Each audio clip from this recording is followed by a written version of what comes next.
Welcome back, dear viewers. And you know what? Yes, all of us love coffee, but there are certain things we have to watch, especially in the health department. And speaking about health, we know that our guest is not a guest anymore. She's a colleague of us. She's always with us. Ms. Kholoud Alwahsh, the Director of Nursing and Quality Assurance, will share with us the best way of elderly care or aged care, which serves the needs and requirements for senior people.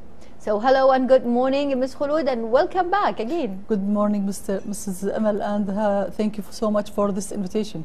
It is always a pleasure to have you here with us, especially this topic, Ms. Kholoud. It is a very special topic because we are talking about our seniors, our parents, grandparents, and we always say the light of the house they are.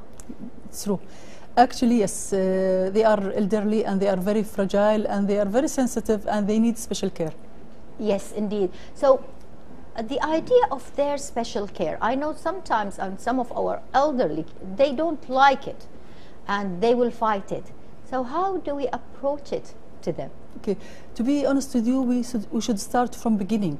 I mean, we need to like geriatric assessment care. Geriatric, it's a kind of medicine which focus on the geriatric or this older people unique needs. So they are doing for them a holistic assessment just to determine and notice what exactly they need. And out of the assessment, to capture this photo and to know exactly what they need, so they can prevent further illness or further complications for them. And that could be done in-house. So if we are talking about the elderly care, senior care, it's in and out, right? In-house and out of the house. Sure. Tell us the difference. Okay, actually when the patient, he will be like a patient inside the hospital, he needs medication, he needs special intervention, like let's say physician will take care of him, maybe he needs operation, maybe he needs many things. But when it comes to the care at home, he will need a care which is like daily activity care to help him, to let him be free from falling. If he is bedridden also, there were a lot of complications that he might get. So our focus to train the care providers in the house how to take care of this patient or elderly person, not to be there. So who is exactly taking care of the senior at home? We know, like sometimes if we had a senior at home, a lot of us has jobs, has a lot of activities out of the house. So how can we really manage to take care of him, and who will take care of him? Okay, actually it depends. Now there is a certain type of, let's say, service at home, which is assessment. From the nursing side, there is a team who is here represented in Kuwait. They will go to the elderly person at home, either if he is post-operation or post-hospitalization or even just old man, and he needs someone to do assessment for him. Out of the assessment, we will identify the needs and we will build like a plan for him, and there will be a target. What exactly, based on this plan, we should follow, and that will be the outcome. So sorry, Ms. Kholoud, who will put the plan? Okay, actually it's nurses, sometimes it's a physician, because if, like for example, he is a diabetic, he's a hypertensive, so the medication need to be reviewed, and this is what I meant for you when I'm talking about the geriatric. Yes. Actually it's a medical term. Which focus on his unique needs. The condition that the elderly person is in. Sometimes it's a rehabilitation, from the rehabilitation team, or like physical therapy or occupational therapist. So that's, we can say that it's a comprehensive assessment for this elderly to know exactly what he needs and to put the plan accordingly. Well, Ms. Kholoud, we know that we want you to talk a little bit about the best body language. Okay, actually we should approach these kinds of people in a very gentle and sensitive way, because actually the changes that it happens to them, sometimes, you know, their mental abilities will decrease, they have fragile skin. So we need to deal with them with respect, and still they are like babies. Okay. And we need to يعني respect their minds, because sometimes even when they are having like Alzheimer or certain diseases which affect mentally their abilities, we should approach them in a nice way. So if we want to approach them, we have those steps. The first thing is to start and watch and monitor the body language. Secondly, I think we need to exercise patience, right? You are true, exactly. Now, most of these patients, especially when they are bedridden, not even elderly, their muscles will be weak. Their bones tends to be like shrinking in size and in density. Yes. So that's why we need to keep on doing for them the exercise. Sometimes it's passive exercise that the person himself, we will teach him what kind of exercise, or it's active exercise that he will do it, or passive, we will do it for him. But actually, we need this kind of people to be as much as we can dependent on their self. They cannot depend all the time about us. And that takes us to the respect. I think we should really respect the elderly, respect their needs, respect that they don't like to be weak, right?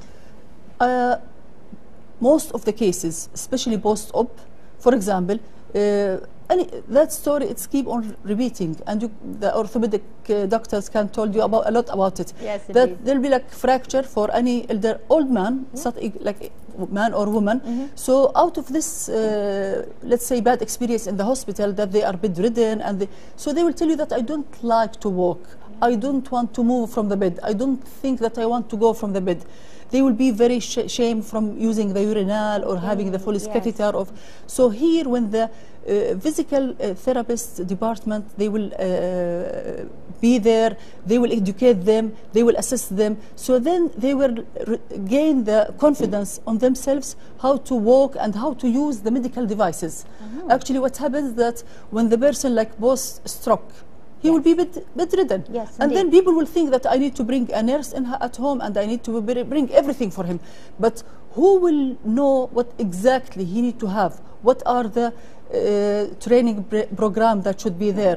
Even the nurse, are you sure that she's competent or qualified to take care of these patients? Because I saw that there is many things, many needs for these people are neglected, unfortunately. And what about the proper listening? Sometimes we need to listen to them, right? Okay. Actually, some people, they feel like the elderly keep on repeating the same stories, or they are not hearing well, so they're like frustrated from them. Actually, we should be very patient, وقل رب ارحمهما كما ربياني صغيرة, especially when they are parents.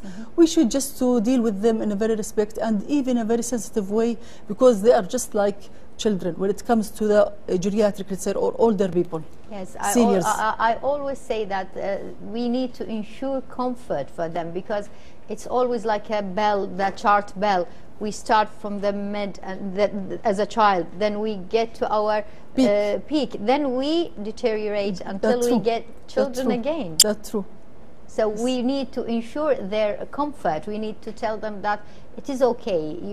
You have to have comfy beds, comfy clothes, warm clothes, right? Okay. See, from the initiatives that it was done for a period of time here in Kuwait, we start to do it.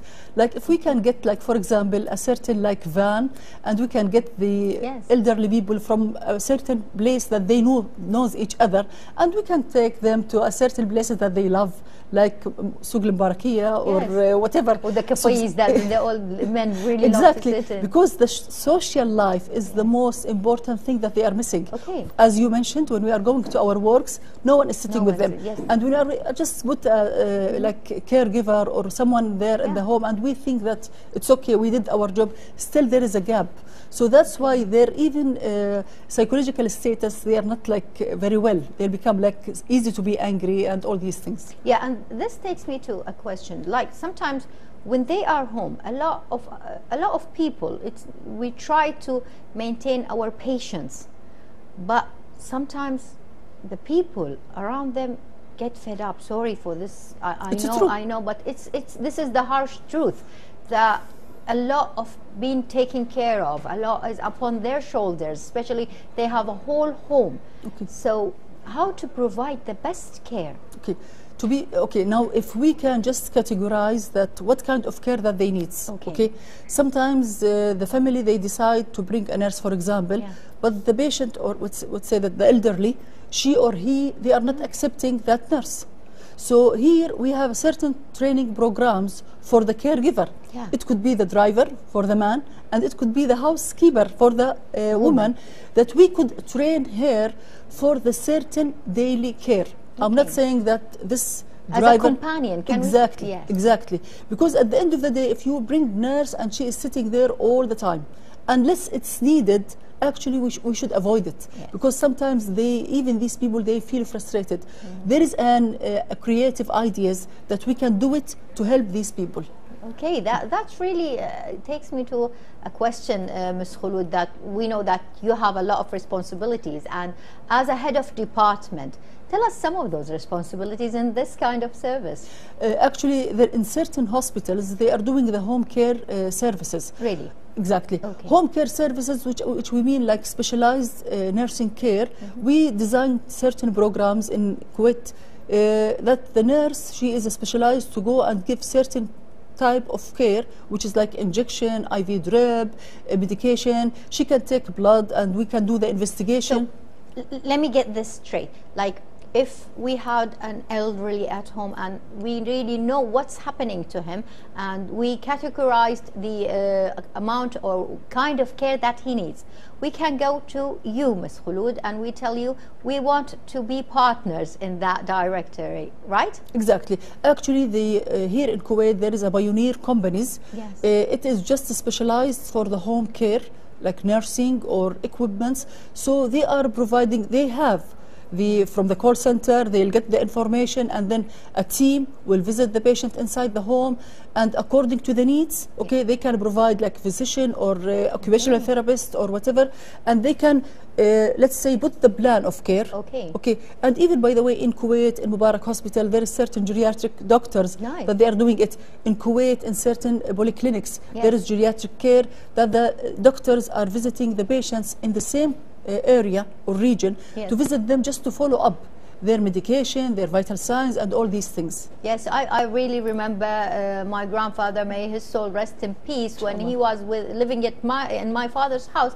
There used to be a car coming and every day, and they would check on him, take his blood pressure, giving him all of those things that you just said, Ms. Kholoud. But you know, we aim for something more. Actually, if there is comprehensive team, for example, if you can imagine that this patient, he should come and do X-ray because he's got, so if the doctor, he's got like chest infection, let's do, so the doctor will come to home and he will do for him the physical examination, and then he will order for him X-ray. Can you imagine that the portable X-ray come to the home and the blood investigation will be taken, and then someone will do it, the technician, he will do it, or last time even we were thinking of ultrasound. Can you imagine that ultrasound for a woman that she's got bleeding, but she's very old woman? So we can say a mobile hospital. It's true. Here I mean, it is applicable. It can be done. It can be. And it's very easy to be done, but we need just to apply it, And then all these results, which will be done, it will be communicated with the certain doctors. And at the end, if they want to revise the medication, if they want to change the plan as a doctors, and the nurses are going to implement. So here, when we are talking about what we aim for. Well, we can see also on the screen how we can really maintain. Actually, from this video, it's very important to say now, usually in Kuwait, we can say, mashallah, when the patient is post-hospitalization, let's say the children, the daughters, the sons, they went to any medical company, and they will buy everything, because at the end of it, it's a shop.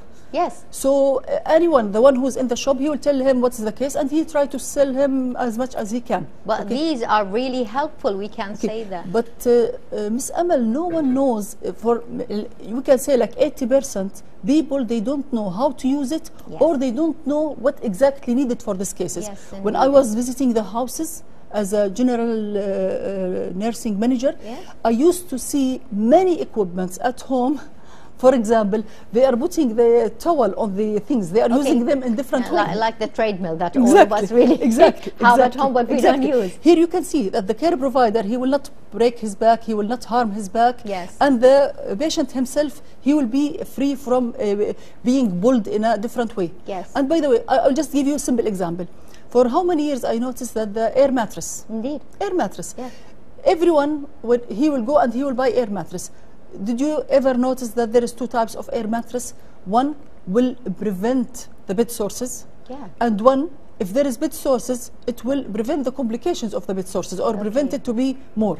So here we need just to know, there is one program from, it's like initiative from one from the companies. Indeed. It's the Ribni. Yes. The Ribni mean train me. Exactly. It's very famous now. They will send for you someone when you buy an items or whatever.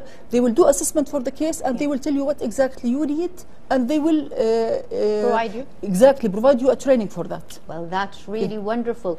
I think, Ms. Kholoud, we have a lot of questions, but you know, good times always run by us, and you always, as I can, and also my colleagues would say, that you gave us a lot of information, and you are such a support to all of us in such kind of ways. Thank you very much, Ms. Kholoud Alwahsh, and we are really happy to have you again and again. Thank you so much. It's my pleasure. Well, dear viewers, the thing and the most important thing is that you know what is needed and how to use what is needed. And flying from Kuwait to Dubai, United Arab Emirates, on October 2022, an electric car flying test. Well, you know, in the past we used to have this a cartoon called The Jetsons, and all the families used to sit in a flying car here and there. Well, let's try and test this very important and decision. It was taken not only from the company which is inventing flying cars, but of course by the best partner in the world, which is the Emirate of Dubai, because they are ready to do the testing. So they didn't decide that Dubai should be the first city for flying transport of people. Let's see how the Jetsons are doing it and how Dubai is really initiating it.